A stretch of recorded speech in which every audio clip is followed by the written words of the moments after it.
महत्त्वाची बातमी आहे। पूरग्रस्तांच्या मदतीसाठी मुख्यमंत्री फडणवीस दिल्ली दौऱ्यावर आहे। फडणवीसांची केंद्रीय कृषी मंत्र्यांसोबत बैठक सुद्धा झाली अशी शक्यता आहे।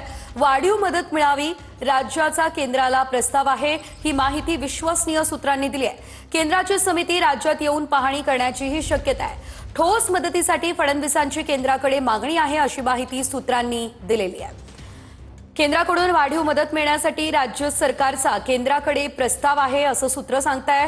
अतिवृष्टीच्या नुकसानीचा अहवाल सरकारला पाठवला जाणार आहे। केंद्रीय समिती नुकसानग्रस्त भागाची पाहणी करण्याची सुद्धा शक्यता आहे। राज्याला ठोस मदत मिळावी यासाठी मुख्यमंत्री देवेंद्र फडणवीस यांनी केंद्राकडे मागणी केली असल्याचं कळतंय। सूत्रांनी ही माहिती दिली आहे आणि लवकरच नुकसानग्रस्त शेतकऱ्यांना दिलासा मिळण्याचीही शक्यता आहे।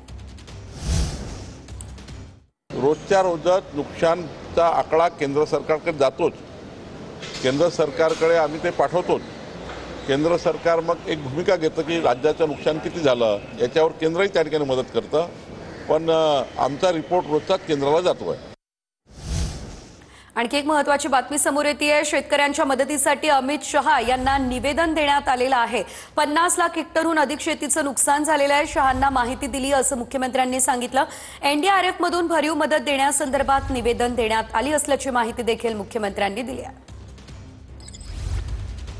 मुख्यमंत्री आणि दोन्ही उपमुख्यमंत्र्यांचं मदतीसाठी अमित शहांना पत्र। महाराष्ट्रात 31हून अधिक जिल्ह्यात अतिवृष्टीमुळे झालेल्या पुरात शेतीचं प्रचंड नुकसान झालंय।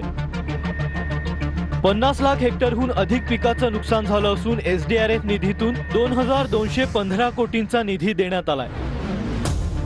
शेतकऱ्यांना आणखी मदत करण्यासाठी केंद्र सरकारच्या एनडीआरएफ कडून भरीव मदतीची आवश्यकता आहे। नैसर्गिक आपत्तीमुळे झालेल्या नुकसानीपासून राज्याच्या एसडीआरएफ मधून मदत अपुरी ठरते। त्यामुळे राष्ट्रीय आपत्ती व्यवस्थापन निधीतून अतिरिक्त निधी मिळावा अशी विनंती